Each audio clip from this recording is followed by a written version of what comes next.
Welcome, dear listener, to a quiet evening in the autumn of 1887. The gaslights are flickering to life across London, and the fog is beginning to rise from the Thames, creeping through the narrow streets and alleyways like a living thing. Tonight, we walk together through this world of shadow and lamplight, through cobbled lanes and past shuttered windows, toward a house where the veil between worlds grows thin. Before we begin our journey, I invite you to settle yourself comfortably. Adjust your pillows just so. Let your blankets gather around you, warm and soft. Take a slow breath in and let it out even more slowly. Tonight's story is one to drift into, to let wash over you like the fog itself, gentle and persistent, and strangely comforting in its mystery. If you enjoy these atmospheric journeys into the past, please press like. If you wish to walk with me through more forgotten evenings and twilight worlds, subscribe and share your thoughts in the comments. Your presence here enriches this space, makes it warmer, makes it real. Now, let us step back through time, back to when the fog tasted of coal smoke and the streets echoed with the clip of horses' hooves on stone. Let us walk together toward Wycliffe Street, toward the house with the black door, toward the séance that awaits us in the candlelit room upstairs. The evening journey begins. The day is ending as you step from your lodgings onto the narrow street. The light is fading, that peculiar autumn light that seems neither day nor night, but something suspended between the two. The sky above the rooftops holds the last traces of amber and rose, though down here in the streets, the shadows have already claimed their territory. The buildings lean close on either side, their brick faces darkened by decades of coal smoke, their windows reflecting the dying light like watchful eyes. You pull your coat tighter as the evening air touches your face. It carries a chill that speaks of winter approaching, of frost not far behind. The smell of coal smoke is everywhere, mingling with the scent of damp stone and something else, something harder to name. The river, perhaps, or the fog that is beginning to gather in the low places, pooling in doorways and creeping along the gutters like something alive and searching. In your pocket, the card feels heavier than paper should. You've touched it a dozen times since this morning, tracing the embossed letters with your fingertip. An invitation, delivered by a boy you'd never seen before, a thin child with knowing eyes who'd vanished around the corner before you could ask questions. The card is cream-colored, expensive, the letters pressed deep into the thick paper, an address on Wycliffe Street. A time, 8:30, and below that, in elegant script, you are expected. You begin walking, your footsteps echoing on the cobblestones. The sound seems louder than it should be in the gathering quiet of evening. Most of the shops are closed now, their windows dark or dimly lit from within. A baker's boy hurries past, his basket empty, heading home before full dark settles.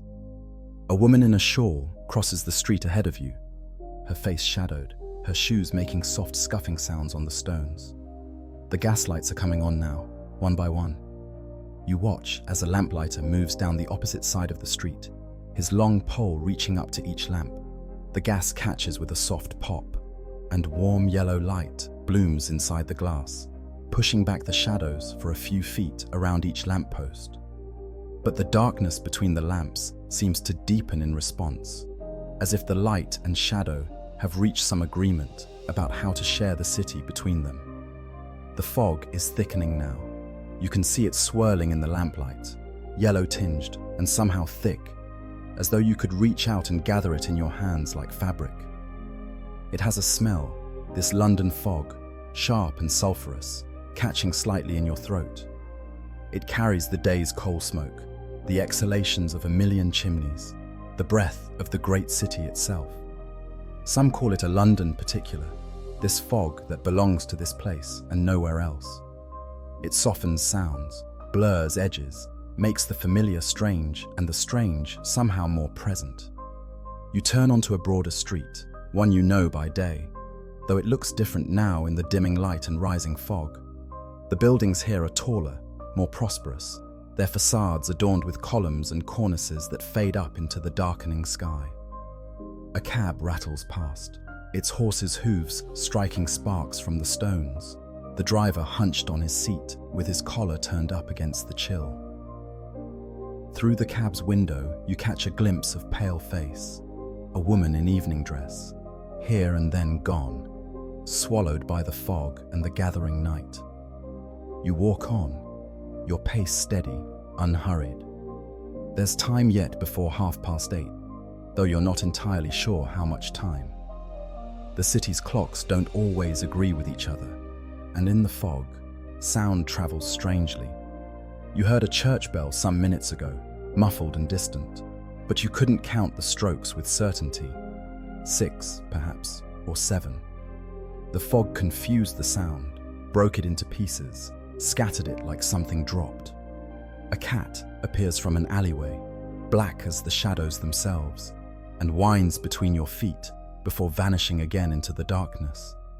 You pause, steadying yourself, feeling the cobblestones solid beneath your shoes. The cat's appearance and disappearance felt like something from a dream, too quick, too silent, too deliberate in its crossing of your path. An omen, perhaps, though whether good or ill, you cannot say. The street narrows again as you continue. The buildings press closer, their upper stories leaning out over the pavement, nearly meeting overhead. Here the fog is thicker still, pooling in the confined space, turning the lamplights into fuzzy golden orbs that barely pierce the murk. You can hear water dripping somewhere, a steady rhythm that might be rain on stone or might be something else. The sound echoes, repeats, folds back on itself in the fog-muffled air. You pass a pub, its windows glowing warm and inviting, voices and laughter spilling out into the street when the door opens. A man staggers out, bringing with him the smell of beer and pipe smoke and humanity pressed close together. He doesn't see you, or if he does, he gives no sign, lurching off in the opposite direction, singing something under his breath, the tune lost in the fog before you can quite catch it. Ahead, you see a woman standing beneath a lamppost. She's very still, her face turned toward you, though you cannot make out her features in the uncertain light. As you draw closer, she steps back into the shadows, and when you pass the place where she stood, there's no sign of her. Nothing but empty pavement and swirling fog. You tell yourself she simply walked away, stepped through a doorway or around a corner, but the hair on the back of your neck prickles nonetheless. And you walk a little faster, your breath coming quicker. The card in your pocket seems to pulse with warmth, or perhaps that's only your imagination, only the heat of your own hand pressed against it through the fabric. You are expected, it said, but by whom, and for what purpose? The invitation had been unsigned, contained no explanation, offered no information beyond the address and time.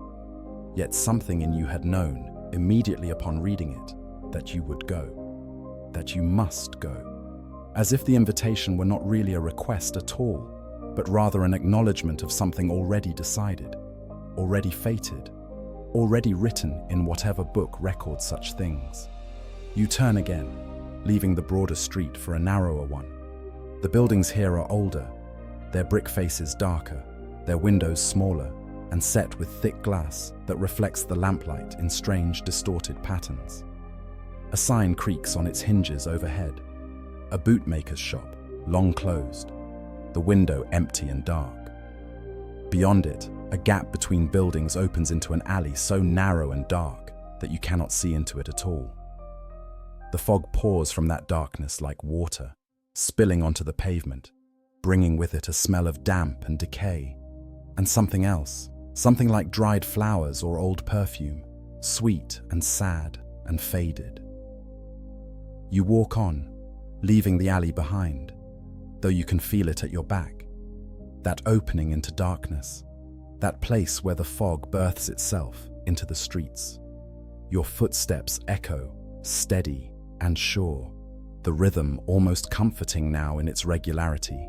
Left foot, right foot, the sound sharp on the cobblestones, then softer, where the fog is thickest, as though even sound must struggle to move through that thick yellow air.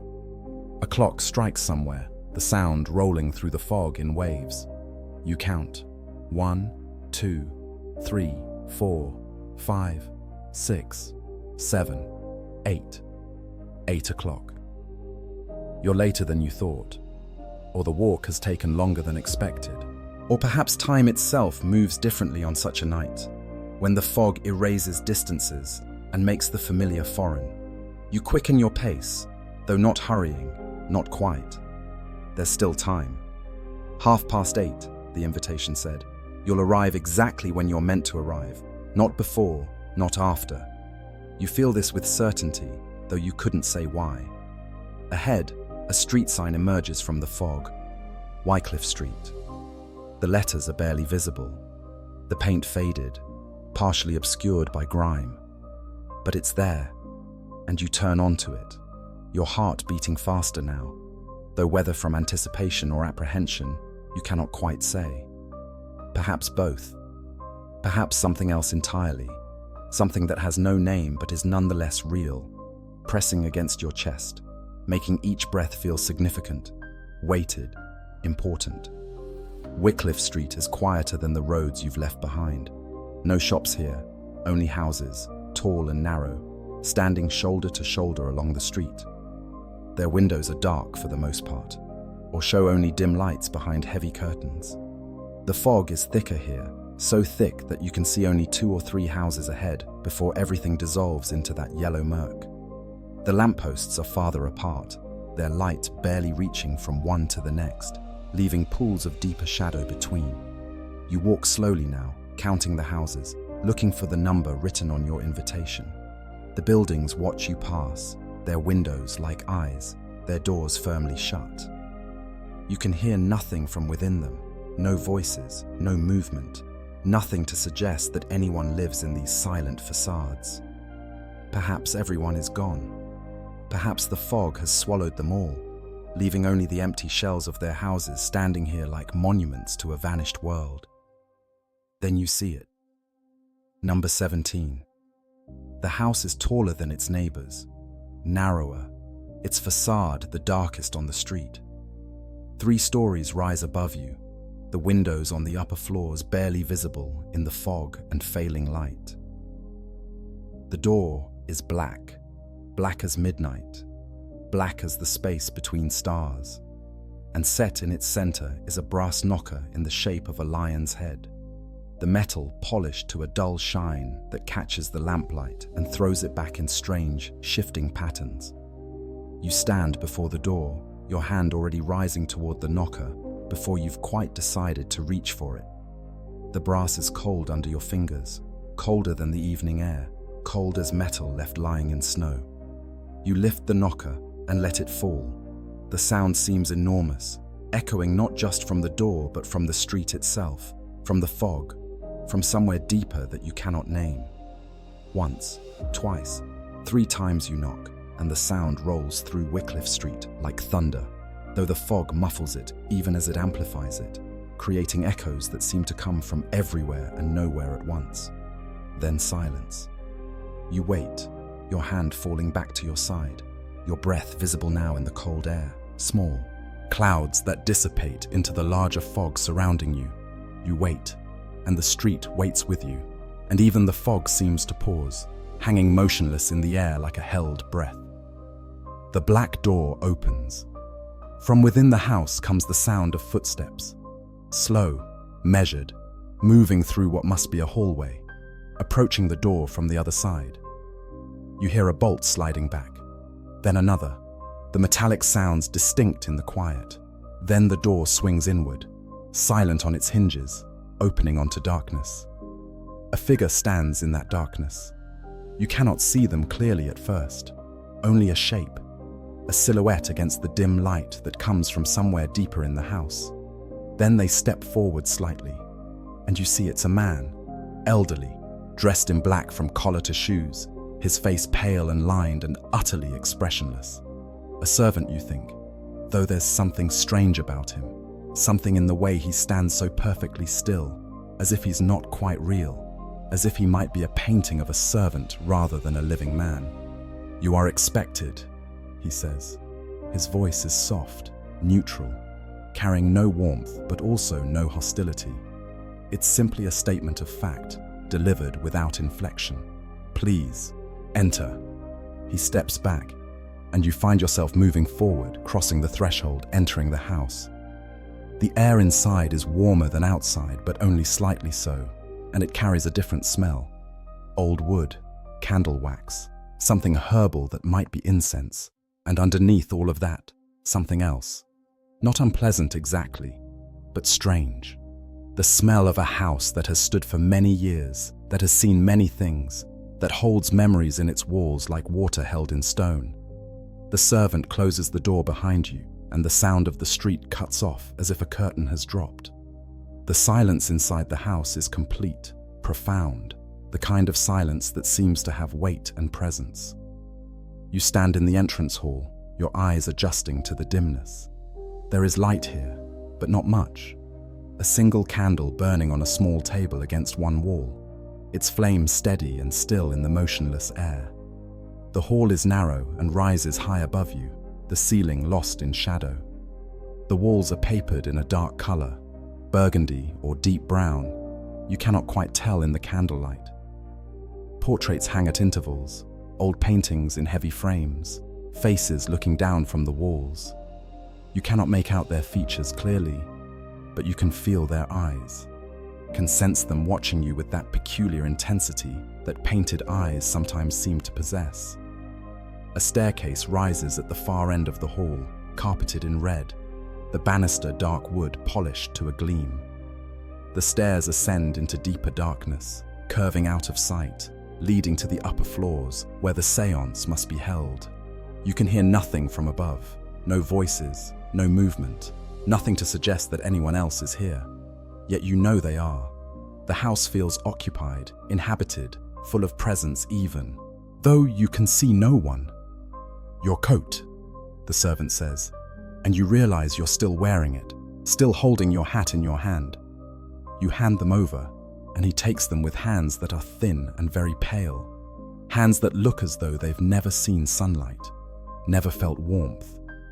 He hangs your things on hooks near the door, movements precise and practiced, then turns back to you. "If you will follow me," he says, and begins walking toward the stairs. You follow, your footsteps silent on the runner that covers the hall floor. The carpet is thick and soft, deadening sound, and you find yourself walking almost on tiptoe, though you're not sure why. The house seems to demand quiet, to insist on it. To speak aloud here would feel like a violation, like shouting in a church or a library, or some other sacred, silent space. The servant reaches the stairs and begins to climb. You follow, one hand trailing along the banister. The wood is smooth and cool under your palm, and you can feel slight depressions in it, worn places where countless other hands have rested, year after year, wearing away the wood so gradually that the change is nearly invisible, but nonetheless real, tangible beneath your fingers. As you climb, you pass more portraits.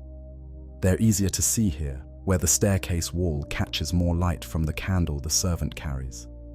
Old faces, stern and unsmiling, dressed in the fashions of decades or perhaps centuries past.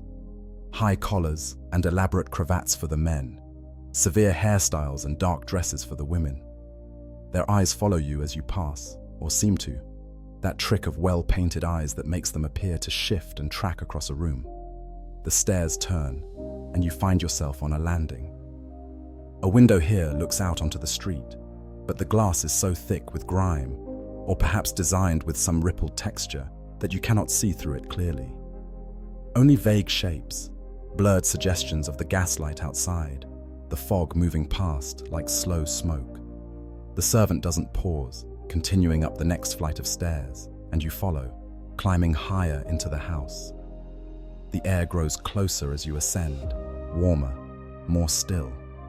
That herbal smell is stronger here, mixing with the candle wax and something else, something floral and faded, like dried roses or lavender kept too long in a drawer.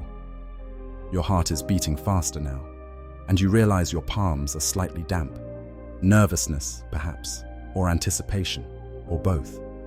The card in your pocket, which you've almost forgotten about, seems to pulse again with warmth, reminding you why you're here, pulling you forward.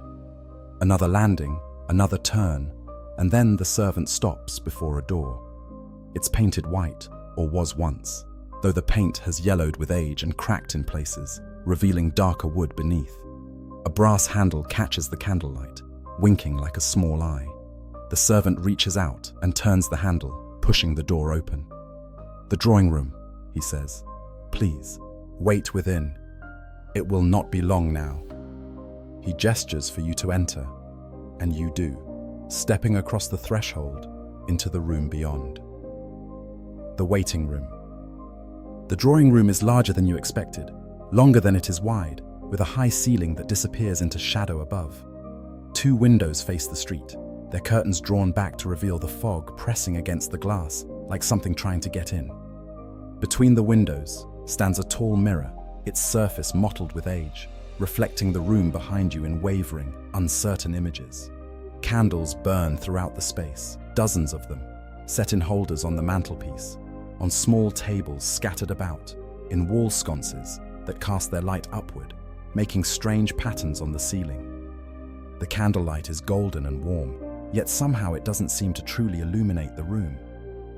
Shadows gather in the corners, pool beneath furniture, cling to the ceiling like cobwebs.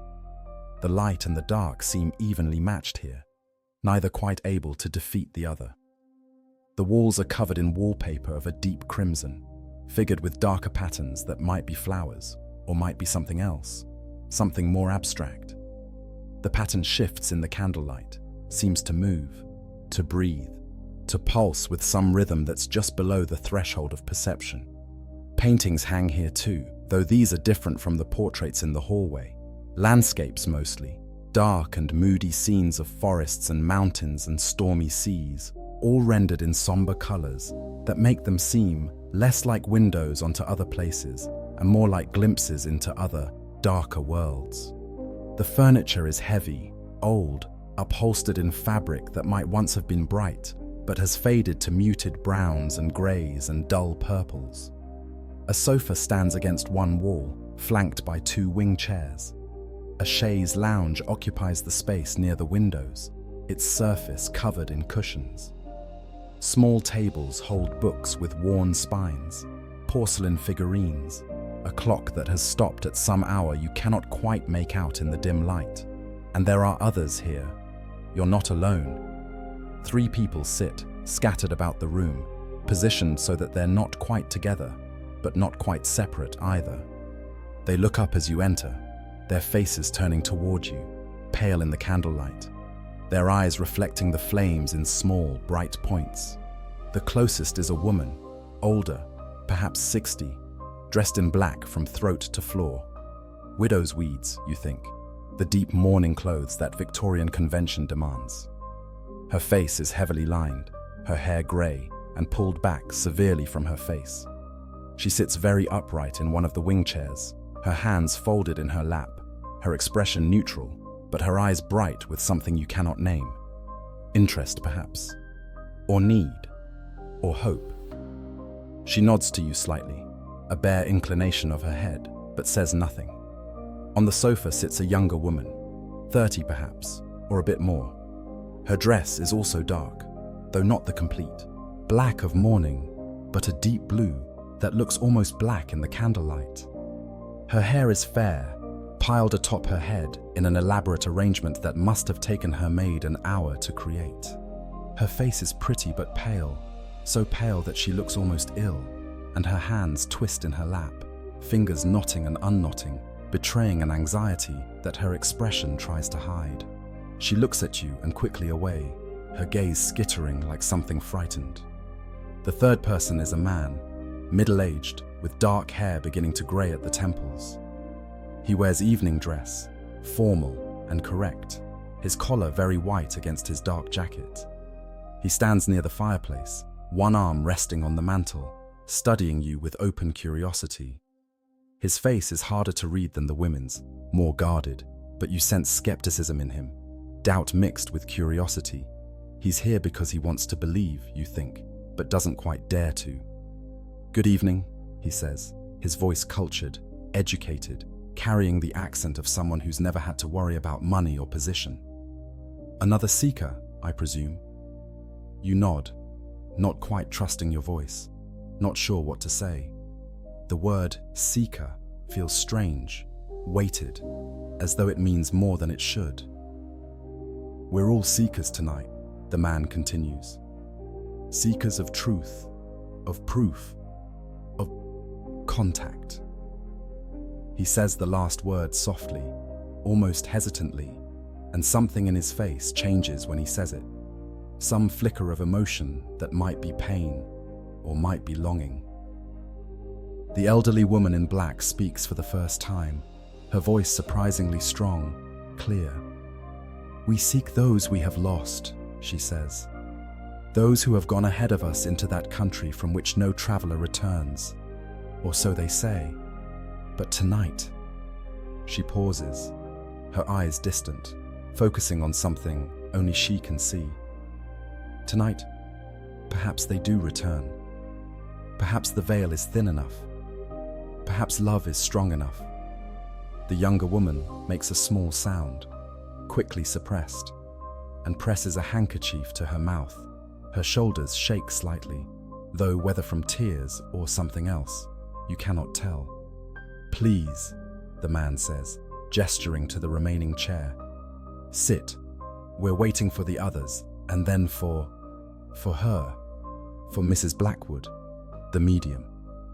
You take the offered seat, a wing chair that matches the one the elderly woman occupies.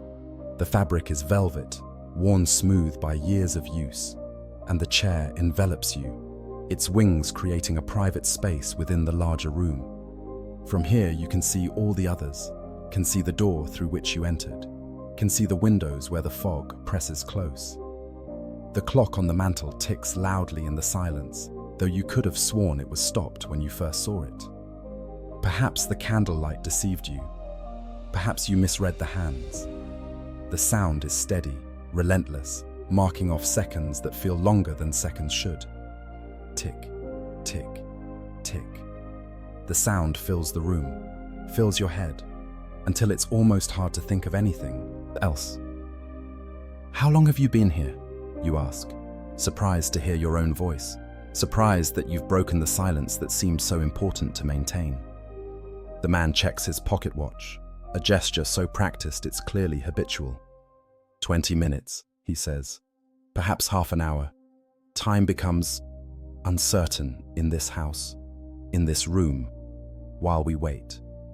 "I arrived just before him," the elderly woman says, nodding toward the man. "And she," indicating the younger woman with a slight gesture, "she was here when I arrived, sitting just as she is now, waiting. We are all waiting." The younger woman's hands twist in her lap, the handkerchief wadded into a tight ball.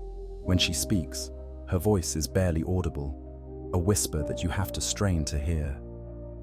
"He's been gone a year," she says. "A year today. My husband. The fever took him so quickly. 1 week he was well, the next..." She breaks off, unable to continue. "My son," the elderly woman says, her voice still strong despite the pain that flickers across her face. "The war. He fell at Kandahar, serving the Queen. They sent me his effects, his letters, his watch. But not him. Never him. I need..." She trails off, shaking her head. The man by the fireplace is silent for a long moment, his face turned toward the flames that flicker behind the grate. When he speaks, his voice is lower, rougher. "My daughter. She was 8. The scarlet fever. I held her hand as she left us. I felt her slip away. But where did she go? Where?" He looks at you directly now, his eyes bright with unshed tears. "They tell us heaven. They tell us peace. They tell us we'll be reunited someday. But someday is not enough. I want to know now. I want to hear her voice now. I want to know that she's not alone. The room falls silent again, the weight of these losses pressing down on you all, making the air feel heavier, harder to breathe. Each of these people has come here carrying grief, carrying love that has nowhere to go, no living recipient to receive it. They've come seeking connection, seeking reassurance, seeking proof that death is not the end, that the bonds they formed in life are strong enough to survive beyond it. You realize they're waiting for you to speak, to share your own reason for being here, but you find you cannot. The words won't come. Perhaps because you're not entirely sure yourself why you accepted the invitation, why you walked through the fog-shrouded streets to this house, this room. Curiosity, perhaps. Or something deeper, something you don't want to examine too closely. A loss of your own, maybe, one you've tried to bury, tried to forget, but which rises now in this room full of grief and hope and desperate need. Before anyone can press you, before the silence can become uncomfortable, the door opens. The medium arrives. She enters like a shadow given form, like something conjured from the very air of the room. One moment the doorway is empty, the next she fills it. Though she's not a large woman, not physically imposing, yet somehow she seems to occupy more space than her body alone would account for, as though she brings with her an atmosphere, a presence, something that shifts the room's very nature simply by her being in it. Mrs. Blackwood, the medium. She's dressed entirely in black, as you somehow knew she would be. Not the stiff, formal black of mourning clothes, but a softer black, fabric that flows and moves with her, catching the candlelight in its folds and sheen. Her dress is simple, high-necked, long-sleeved, yet elegant in its simplicity. No jewelry adorns her throat or wrists or fingers, no ornamentation of any kind. She needs none. She is ornamentation enough, a figure carved from darkness, complete unto herself. Her age is impossible to determine. Her face is smooth but not young, lined but not old. Timeless, you think, ancient and ageless at once. Her skin is pale, so pale it's almost luminous in the candlelight, making her dark eyes seem darker still, deep wells that reflect the candle flames in their depths, like distant stars. Her hair is black, streaked with silver, pulled back from her face and coiled at the nape of her neck. A few strands have escaped, falling around her face like question marks, like invitations to mystery. She stands in the doorway for a long moment, her gaze moving slowly across the room, touching each person in turn. When her eyes meet yours, you feel something shift inside your chest, feel your breath catch. Her gaze is not unkind, but it's penetrating, intense, as though she's seeing not just your face, but something deeper, something you keep hidden even from yourself. Then her gaze moves on, and you can breathe again, though your heart continues to beat faster than before. "Welcome," she says. Her voice is low, resonant, carrying easily through the room despite being barely above a whisper. It's a voice that demands attention, that makes you lean forward to catch every word, every nuance. Welcome to this gathering, this circle, this attempt to bridge the divide between here and there, between now and after, between the living and those who have gone ahead into that other country. She moves into the room, her footsteps absolutely silent.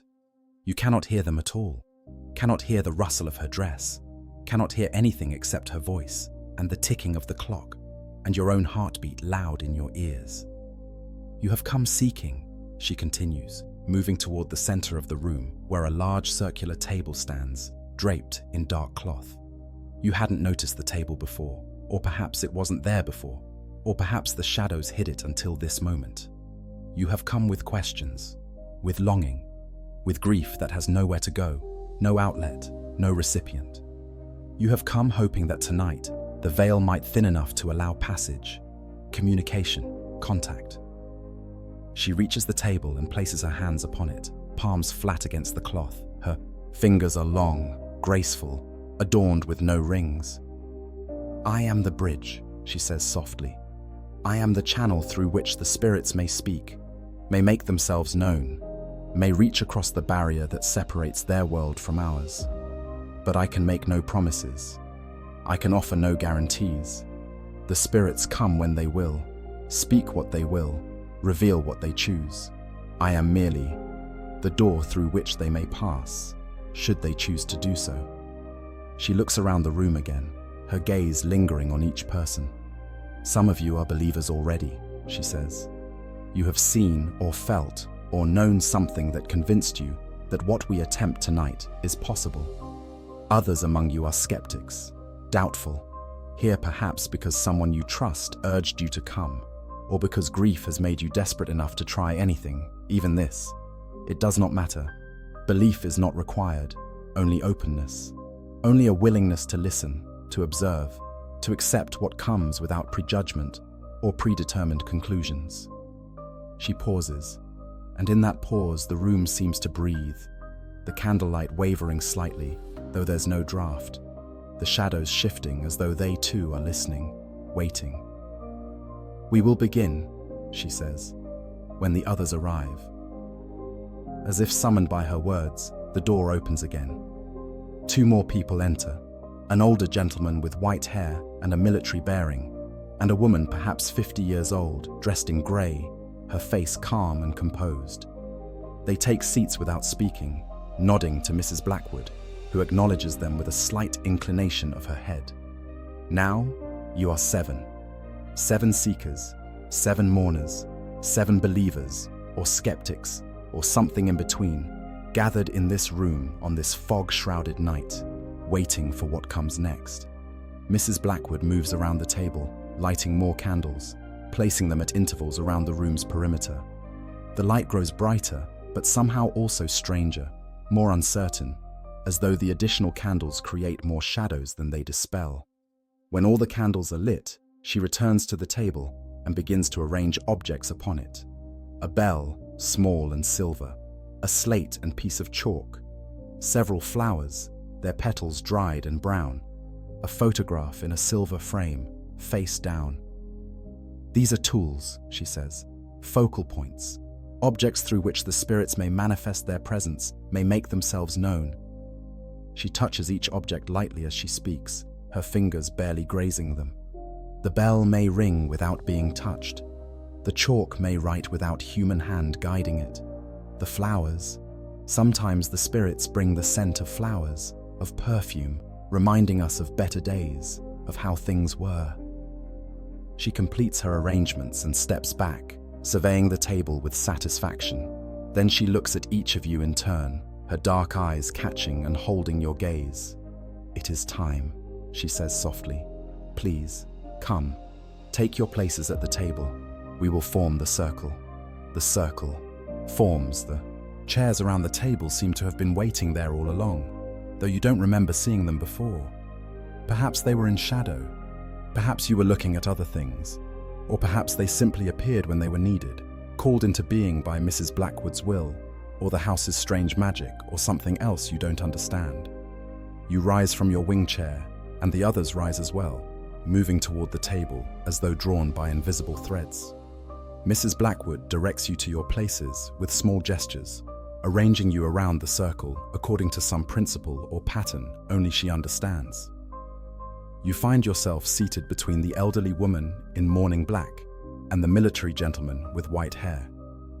Across from you sits Mrs. Blackwood herself, her face serene in the candlelight, her hands folded on the table before her. The table is perfectly round, its surface covered with heavy dark velvet that falls to the floor on all sides. The fabric is soft under your palms when you rest your hands upon it, soft and slightly warm, as though it holds heat from some source you cannot see. The objects Mrs. Blackwood placed on the table sit at the center, easily visible to all, catching and reflecting the candlelight, the silver bell, the slate, the dried flowers, the face-down photograph. "We will join hands," Mrs. Blackwood says, "creating an unbroken chain, a circle of energy through which the spirits may flow. Place your hands palm up on the table, your right hand beneath your neighbor's left, your left hand atop your neighbor's right. The circuit must be complete. The connection must be maintained. You do as instructed, placing your hands palm up on the table. The elderly woman to your left places her left hand atop your right, her skin cool and papery, her grip light but steady. The military gentleman to your right places his right hand beneath your left, his palm warm and slightly rough, calloused from years of what? Saber practice, handling reins. You cannot know, but you feel the life in his hand, the strength still present despite his age. Around the table, the others are doing the same, completing the circle, hand to hand to hand, forming a chain that connects you all. You can feel something moving through that chain already, even before anything else has happened. A subtle current, a tingling sensation in your palms and fingertips, like the faintest electric charge. Barely there, but definitely present, definitely real. Mrs. Blackwood is the last to join the circle, placing her hands atop those of her neighbors. When the final connection is made, when the circuit is complete, the candles flicker all at once, a synchronized wavering that sends shadows dancing across the walls and ceiling. The temperature in the room drops, not dramatically but noticeably, and you see your breath mist faintly in the air before dissipating. "We are joined," Mrs. Blackwood says, her voice taking on a different quality now, deeper, more resonant, as though it's coming from somewhere farther away, somewhere beyond this room. "We are one circle, one intent, one doorway opening between worlds. I ask that you remain silent now, unless I instruct you otherwise. I ask that you keep the circle unbroken, no matter what you may see or hear. I ask that you trust in the process, in the possibility, in the reality of what we attempt here tonight." She pauses, letting her words settle into the silence. Then she continues, her voice dropping even lower, becoming almost a chant, a rhythmic invocation that seems to bypass your conscious mind and speak directly to something deeper, something older. "Spirits of the departed, we call to you across the veil. Spirits who linger in that borderland between life and death, we invite you to make your presence known. Spirits who watch over those they loved in life, we ask that you draw near, that you manifest, that you speak to those who grieve your passing and long for one more word, one more sign, one more touch of your hand." The room grows darker as she speaks, though no candles have been extinguished. The shadows are simply thicker now, heavier, gathering in the corners and along the walls, pressing inward toward the table, toward the circle, toward you. The air feels thicker too, harder to breathe, charged with something you can feel but cannot name. "We offer ourselves as channels," Mrs. Blackwood continues, her eyes now closed, her face turned upward toward the shadowed ceiling. "We open our hearts, our minds, our very spirits to your influence. We welcome you. We invite you. We beg you to cross the threshold, to bridge the gap, to make known your continued existence beyond the grave." The ticking of the clock has stopped or become so quiet you can no longer hear it. The only sound is Mrs. Blackwood's voice and the barely audible whisper of your own breathing and the breathing of those around you. The circle breathes as one, you realize. 7 people inhaling together, exhaling together, rising and falling in perfect synchrony, as though you've become a single organism, a single entity with multiple bodies but one collective breath. "Come to us," Mrs. Blackwood intones. "Come to those who love you still. Come to those who remember. Come to those who will not, cannot forget. Come and be welcomed. Come and be heard. Come and make your presence known in this place, at this time, in this circle that waits with open hearts and listening souls." The room grows colder still. You can see your breath clearly now, white mist that hangs in the air like miniature fog, like a physical manifestation of life, of the spirit animating your body. The candle flames are burning lower, smaller, their light dimmer than before, and the shadows grow correspondingly larger, deeper, more present. Something is happening. You can feel it, can sense it in the air, in the coldness, in the strange pressure that seems to build around the table, around the circle. The veil is thinning, you think. The border is weakening. Something is trying to come through. Mrs. Blackwood's voice rises slightly, taking on an edge of command, of authority. "We are ready," she declares. "We are open. We are waiting. Let those who wish to speak, speak now. Let those who wish to be seen, manifest now. Let those who wish to prove their continued existence beyond death, make that proof now, in this place, before these witnesses." And the bell rings. The first manifestation. The sound is clear and pure, cutting through the silence like a blade. Once, twice, 3 times the bell rings, and you can see it there on the table, can see the small silver bell trembling with each strike. Though no hand touches it, no breeze disturbs it. It rings of its own accord, or at the prompting of some force you cannot see, cannot touch, cannot understand. The elderly woman to your left gasps, her hand tightening on yours. Across the table, the younger woman in blue stifles a sob. The military gentleman's hand beneath yours has gone rigid, his fingers pressing up into your palm with unconscious force. Mrs. Blackwood's eyes remain closed, her face serene, but a slight smile touches her lips. "They are here," she whispers. "They have answered our call. They are with us now, in this room, at this table, making themselves known." The bell rings again, a longer peal this time, the sound shivering through the air, through your bones, through something deeper than bones. And as it rings, other things begin to happen. The table moves.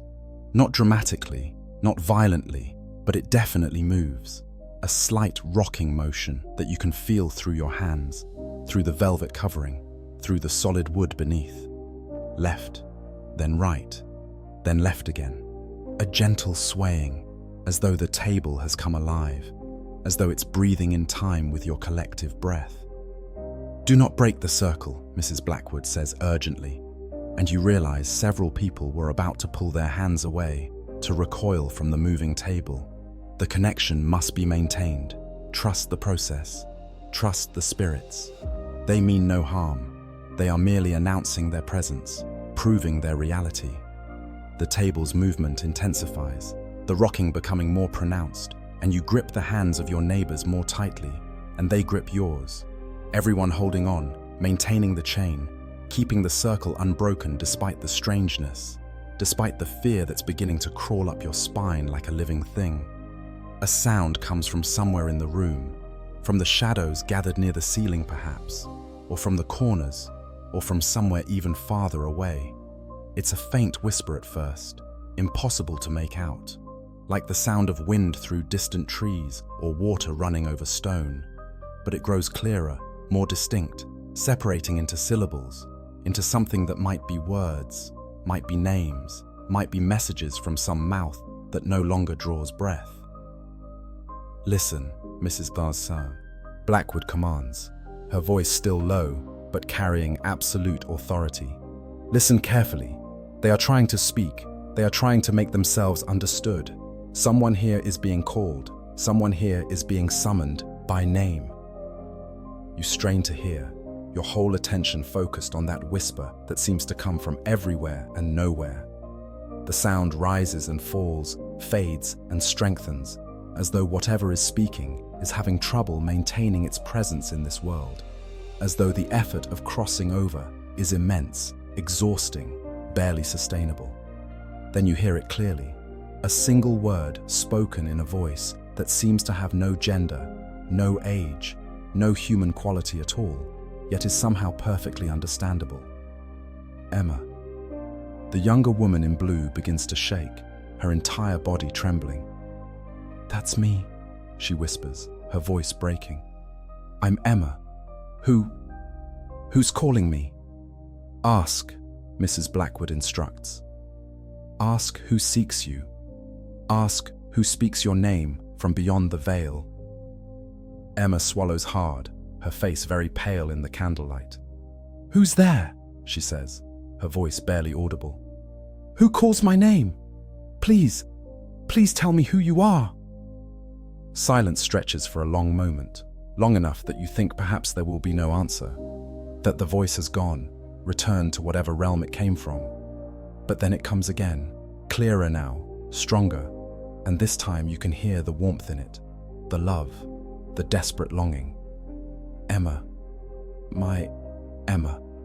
The younger woman makes a sound between a gasp and a sob. "James, is it you? James, is that truly you?" The response comes quickly now, the voice gaining strength with each word. "I am here. I am with you.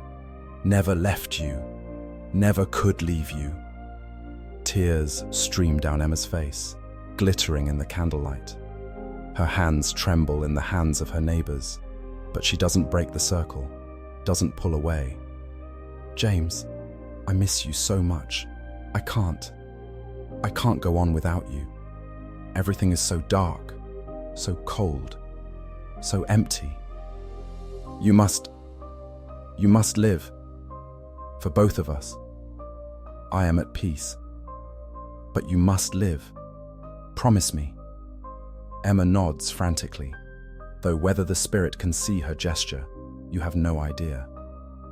"I promise," she whispers. "I promise, James. But I needed to know. I needed to hear your voice one more time. I needed to know you're not lost, not alone, not suffering. I am well. I am at peace. I am loved here as I loved you there. But my greatest joy is watching over you, knowing you will join me in time. But not yet, Emma. Not yet." The table rocks more violently now, as though emphasizing the spirit's words. The bell rings again, 3 short, sharp peals. And then another voice joins the first, this one clearer from the start, stronger, more present. "Mother," the elderly woman to your left gasps, her hand clenching yours so tightly it's almost painful. "Robert," she breathes. "Robert, my son. I am here, Mother. I have been here, always here, watching you grieve, wishing I could comfort you. Now I can. Now I do." The elderly woman's face crumples, tears streaming down her lined cheeks. But there's joy in her expression too, profound relief, the lifting of a burden she's carried for too long. "I thought you were gone," she sobs. "I thought I'd lost you forever." Never lost, never gone. The body fails, but the spirit endures. I am more alive now than I ever was, more free, more at peace. But I watch over you, always, until the day you join me. More voices now, more names called from that shadowy space beyond the candlelight. The military gentleman's daughter speaks, her voice young and sweet, and filled with innocent joy. The man by the fireplace's wife makes herself known, reassuring him that she understands his struggles, his grief, his desperate loneliness. Each person at the table receives a message, a word, a sign that those they lost are not truly gone, not truly absent, but merely separated by a veil that's temporary, permeable, crossable. And then your name is called. You don't recognize the voice at first. It's been so long, and you've tried so hard to forget, to move on, to pretend that the loss didn't cut as deeply as it did. But the moment you hear your name spoken in that voice, everything comes flooding back. The memory you've buried rises like something long drowned floating to the surface, impossible to hold down any longer. You cannot speak. Your throat has closed, your breath stopped somewhere in your chest. Tears blur your vision, and the room swims around you, the candles becoming smears of light, the faces of the others losing definition, everything dissolving except that voice, that presence, that impossible, undeniable reality. "I am here," the voice says gently. I am with you. I have always been with you, even when you thought yourself alone. Forgive yourself. Live fully. Remember me with joy, not sorrow. And know that we will meet again in that place where no partings exist, where all is light and love and understanding. The words wash over you like a benediction, like absolution, like the answer to questions you didn't even know you were asking. Something inside you breaks, or perhaps heals, you cannot tell which. You sob once, hard, the sound torn from somewhere deep in your chest, and the other's hands tighten on yours, holding you, supporting you, keeping you grounded even as your spirit seems to lift, seems to float, seems to touch something beyond the room, beyond the moment, beyond the physical world altogether. And then, from the shadows near the cabinet that stands against the far wall, something begins to materialize. The materialization. At first it's barely visible, just a thickening of the shadows, a place where the darkness seems more dense, more present, more solid. But it grows, takes shape, becomes something you can see clearly despite the dimness, despite the impossible nature of what's happening before your eyes. A figure, draped in white, glowing faintly with its own light, a luminescence that has nothing to do with the candles but comes from within, from the substance itself. It's tall, taller than a living person would stand, or perhaps it's simply floating slightly above the floor, you cannot tell. The white fabric that forms it, or clothes it, flows and moves, though there's no wind, no breeze, nothing to disturb it except perhaps the sheer strangeness of its own existence. Mrs. Blackwood's voice, when she speaks, is different now, deeper, stranger, as though someone else is speaking through her, using her voice as an instrument. "Do not be afraid," she says. "The spirit has manifested in physical form. It comes to offer proof beyond words, beyond sounds. It comes to show itself to the eyes of flesh, to demonstrate that the soul survives, that death is not the end." The figure glides forward, moving without walking, approaching the table with that eerie, floating motion. As it draws closer, you can see that it has a face, or something like a face. Features that are blurred, indistinct, as though seen through frosted glass or remembered imperfectly. Yet there's something familiar about it, something that tugs at your memory, though you cannot quite place it. The younger woman, Emma, makes a sound of recognition. "James?" she whispers, half rising from her chair. Is that you?" "Do not break the circle," Mrs. Blackwood commands sharply. "Remain seated. Remain connected. The spirit is vulnerable in this form. Any disruption could harm it, could force it to retreat." Emma sinks back down, but her eyes never leave the figure, drinking it in, studying every detail of that strange, luminous form. The figure raises one hand, extends it toward her, and you can see she's straining forward, wanting desperately to reach out, to touch, to confirm through physical contact what her eyes and heart are telling her. The figure's hand, if it can be called that, brushes Emma's cheek, or seems to. Emma closes her eyes, fresh tears flowing, and nods slowly, as though answering some question only she can hear. "Yes," she whispers. "Yes, I understand. Yes, I will. I promise." The figure moves around the table, stopping before each person in turn. To the elderly woman, it offers what might be a salute, the military bearing unmistakable, even in this ethereal form.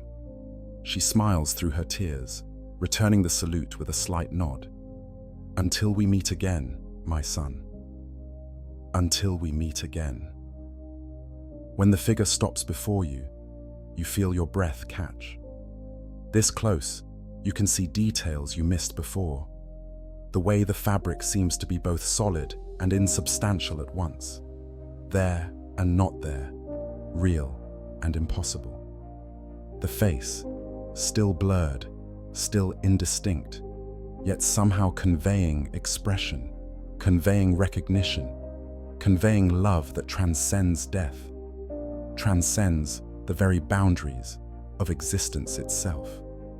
A hand extends toward you, that strange, glowing appendage that might be formed of light or fog or something else entirely. And you feel it. You actually feel it.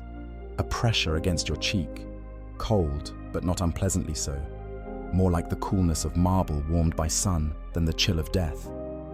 The touch lingers for a moment, then withdraws, and the figure moves on, completing its circuit of the table.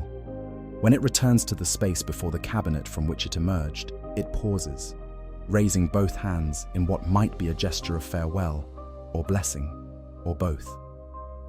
Mrs. Blackwood speaks again in that strange, deep voice that isn't quite her own. The spirit must return now. The energy required to maintain physical form is immense, exhausting. But remember what you have seen. Remember what you have felt. Remember that death is not the end, merely a transformation, a passing from one state of being to another. Those who have gone before wait for you in that other place. And one day, when your own time comes, the reunion will be complete, eternal, perfect. The figure begins to fade, to dissolve, the luminescence dimming, the white form losing definition, becoming once again merely a thickening of shadows, then shadows themselves, then nothing at all. Where it stood, only empty air remains, though the space seems charged somehow, potent with recent presence, with the memory of the impossible made manifest. The candles suddenly burn brighter, flaring up as though someone has turned up a wick or fed them fresh fuel. Light floods the room, banishing the deeper shadows, returning a measure of normalcy to the space. Mrs. Blackwood slumps in her chair, her head dropping forward onto her chest, her hands going slack in the hands of her neighbors. The medium is exhausted, the military gentleman says quietly. The trance takes a tremendous toll. We should release the circle now, let her recover. You let go of your neighbor's hands, flexing your fingers, which have gone stiff from being held in position for so long. Around the table, the others are doing the same, stretching, moving, returning to their individual selves after that period of collective experience, collective breath, collective witness. Mrs. Blackwood raises her head slowly, her face very pale, her dark eyes slightly unfocused. Did they come? She asks softly. Did the spirits manifest? I remember nothing of it. I never do. I am merely the doorway, and the doorway cannot see what passes through it. They came, Emma says, her voice choked with emotion. They spoke to us. One even materialized, took form, touched us. It was real. It was all real. Mrs. Blackwood nods slowly, unsurprised. It often is, she says quietly. When the need is great enough, when the love is strong enough, when the circumstances align, the veil parts, and what seemed impossible becomes, for a brief moment, undeniably real. She rises slowly from her chair, steadying herself with one hand on the table. You should go now, she says. Return to your homes. Carry with you what you have experienced here tonight. Let it comfort you. Let it sustain you through the days ahead. But remember too that this was a gift, a grace, not something to be demanded or expected regularly. The spirits came tonight because the time was right, because you were ready. Whether they will come again, that is not for me to say. The others are rising, gathering their things, preparing to leave. They move slowly, as though in a dream, as though the normal world has become strange, and this strange room has become normal. You watch them go, one by one, each pausing to thank Mrs. Blackwood, each looking back at the table, the room, trying to fix it all in memory, trying to make sure that what happened here tonight doesn't fade or dissolve like the figure that faded into shadow. Soon only you remain, standing near the door, looking back at Mrs. Blackwood, who's extinguishing the candles one by one, returning the room to darkness, closing whatever doorway opened here tonight. Thank you, you say. though the words feel inadequate, insufficient to express what you're feeling. She looks up, her dark eyes finding yours across the room. "Thank not me," she says softly. "Thank those who loved you enough to reach across the boundary. Thank the universe that allows such reaching. Thank your own heart for being open enough to receive." You nod, not trusting yourself to speak further, and turn toward the door. The elderly servant is waiting in the hallway, your coat and hat in his thin, pale hands. He helps you into your coat without speaking, hands you your hat, then leads you down the stairs, through the hallway with its watching portraits, to the black door at the street entrance. The door opens, and the fog rolls in, thick and yellow, and somehow welcoming now, like an old friend offering embrace. You step out into the night, into the fog, into the silent street where the gas lamps burn their lonely vigils against the dark. Behind you, the door closes with a soft but final sound. You stand for a moment on the threshold, catching your breath, letting the cold air shock your lungs, bring you fully back to the physical world. Then you begin walking, your footsteps echoing on the cobblestones, heading home through the fog-shrouded streets of Victorian London. The journey home. The fog is thicker than before, so thick you can barely see 3 feet ahead. The gas lamps are mere smudges of gold in the yellow murk, their light diffused and scattered until it seems to come from everywhere and nowhere. You walk slowly, carefully, one hand trailing along building walls to keep your orientation, to maintain your sense of direction through this obscuring mist. The city has gone quiet. Earlier there were sounds, distant voices, the rattle of cabs, the bark of dogs. Now there's nothing but the sound of your own footsteps and breathing, and even those seem muffled, absorbed by the fog as soon as they're made. You might be the only person awake in all of London, the only soul moving through these silent streets. But you don't feel alone. Not anymore. Something has changed inside you. Some burden has lifted. Some wound has begun to heal. The words spoken to you in that candlelit room echo in your mind, offered comfort and absolution and the promise of reunion in some future time, some other place. You carry them with you like a warm coal cupped in your hands, radiating heat that pushes back the cold of the autumn night. You pass a churchyard, its iron fence barely visible in the fog, its headstones standing like patient sentinels marking the boundary between this world and the next. You think about those who rest there, about all the dead who sleep in all the graveyards of all the cities in all the world. Are they truly dead, you wonder, or merely sleeping, merely waiting, merely paused between one state and another, watching over the living with eyes that no longer need light to see? The fog swirls around you, thickens and thins in rhythm with some pattern you cannot quite discern. Sometimes you can see 10 feet ahead, sometimes barely 2. The gas lamps appear and disappear like lighthouses glimpsed through storm, faithful beacons that mark your passage through this strange, suspended world. You turn onto a broader street, one you recognize even through the fog. Almost home now.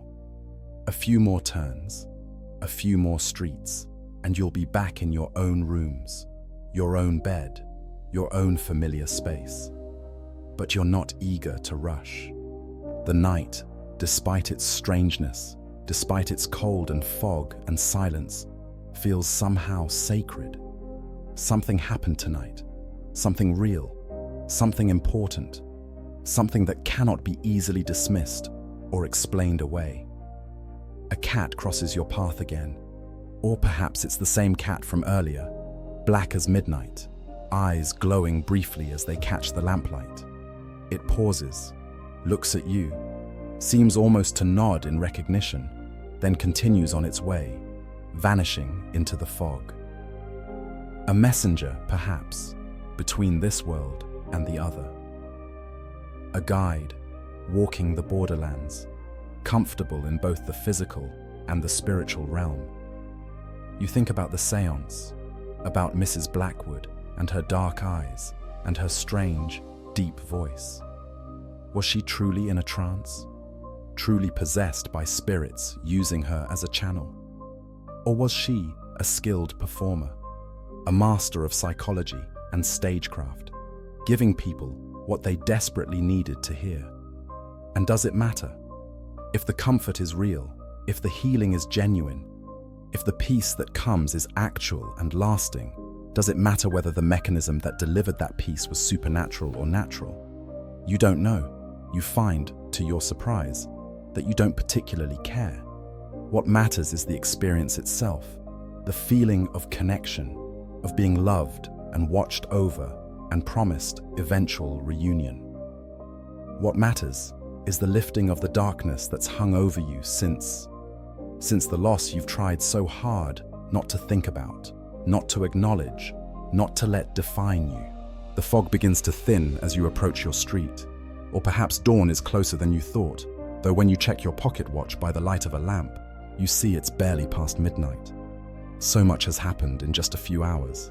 It feels like a lifetime, like you've lived through years rather than minutes, like you've traveled vast distances while moving only through a few London streets. Your building appears through the fog, its familiar facade both strange and comforting in the mist. You climb the steps to the front door, fish your key from your pocket, unlock and enter. The hallway inside is dark and silent. Everyone else is asleep, or out, or simply living lives that don't intersect with yours at this particular moment. You climb the stairs to your rooms, your footsteps creaking on the wooden steps, a comforting, ordinary sound after the strangeness of the evening. Your door, your key again. And then you're inside, in your own space, surrounded by your own things. You light a candle, and the warm flame pushes back the darkness, makes the room real again, present, substantial. You remove your coat, your hat, your shoes. You wash your face in the basin, the cold water shocking you fully back to wakefulness, to ordinary consciousness. Then you cross to your bed, turn down the covers, settle yourself beneath them. The sheets are cool and smooth against your skin. The pillow cradles your head perfectly, shaped by long use to accommodate your particular contours. You blow out the candle, and darkness returns, gentle and complete, drifting into sleep. You lie in the darkness, your body relaxing into the mattress, your breathing slowing and deepening. The fog outside presses against your window like a presence, visible even in the darkness as a lighter shade of black, a textured shadow that moves and shifts through there's no wind to disturb it. You think about the evening, about the house on Wycliffe Street, about Mrs. Blackwood and the other seekers gathered around that candlelit table. You think about the voices that spoke from the shadows, about the figure in white that materialized before your eyes, about the touch that might have been imagination, or might have been real contact with something beyond the physical world. Your breathing grows slower still. The thoughts drift through your mind like the fog drifts through London streets, formless and flowing, one thing becoming another, memory and imagination blurring together until you're not quite sure where one ends and the other begins. You feel yourself sinking, not into the bed, but into something deeper, softer, warmer.